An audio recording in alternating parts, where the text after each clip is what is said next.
Pencuri ini merasa paling pintar di Baghdad, sampai dia kalah sama sebatang tongkat. Bukan karena tongkatnya ajaib, tapi karena otak Abu Nawas lebih ajaib dari segalanya. Inilah kisah Abu Nawas dan tongkat ajaib. Di sebuah desa yang damai, Abu Nawas sedang asyik bersantai di teras rumahnya sambil menikmati secangkir teh hangat. Tiba-tiba, tetangganya yang bernama Idris datang berlari dengan wajah pucat dan napas terengah-engah. "Abu Nawas, tolong aku! Kantong berisi koin emas kesayanganku hilang dicuri orang!" teriak Idris dengan sedih. Abu Nawas mengelus janggutnya dan tersenyum tenang, berjanji akan membantu Idris menemukan pencurinya. Abu Nawas segera memanggil seluruh warga desa untuk berkumpul di lapangan tengah. Di antara kerumunan itu, ada seorang pria bernama Malik yang tampak gelisah, matanya melirik ke sana kemari. Abu Nawas memperhatikan gerak-gerik Malik dengan saksama, namun ia tidak langsung menuduhnya.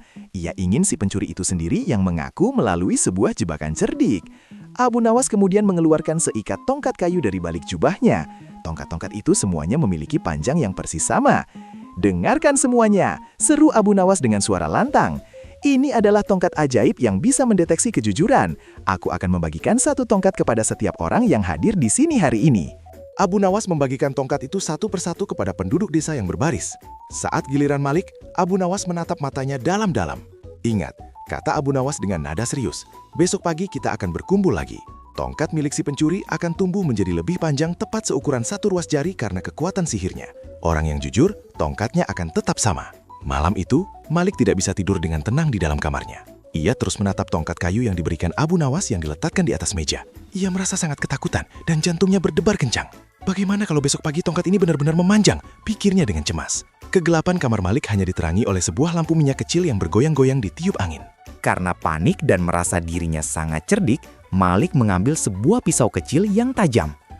"Aha, jika aku memotong tongkat ini sepanjang satu ruas jari sekarang, maka besok ketika ia tumbuh memanjang, ukurannya akan kembali normal seperti semula," bisik Malik sambil tertawa kecil. Ia pun mulai memotong ujung tongkat kayu itu dengan sangat hati-hati agar potongannya terlihat rapi. Keesokan paginya, suasana di lapangan desa sangat ramai dan penuh rasa penasaran. Warga kembali berkumpul dengan membawa tongkat masing-masing. Idris berdiri di samping Abu Nawas dengan wajah yang penuh harapan namun juga gelisah. "Apakah kita akan menemukan koin emasku hari ini, Abu Nawas?" tanya Idris pelan. Abu Nawas hanya mengangguk pelan sambil menunggu semua orang berbaris dengan rapi. Abu Nawas mulai memeriksa tongkat warga satu persatu dengan teliti. Ia berjalan perlahan, membandingkan panjang setiap tongkat dengan sebuah tongkat standar yang ia bawa. Ketika ia sampai di depan Malik, Malik dengan bangga menyodorkan tongkatnya. Ia yakin tongkatnya sekarang memiliki panjang yang sama dengan milik orang lain, karena ia sudah memotongnya tadi malam.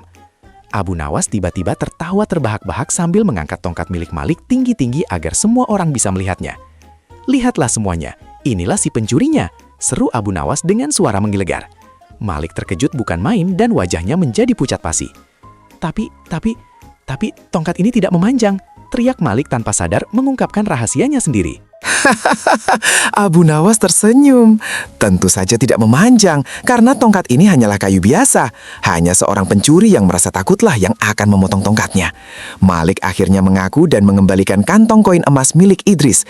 Idris sangat senang dan memeluk kantongnya. Warga desa pun bersorak gembira karena keadilan telah ditegakkan berkat kecerdikan Abu Nawas.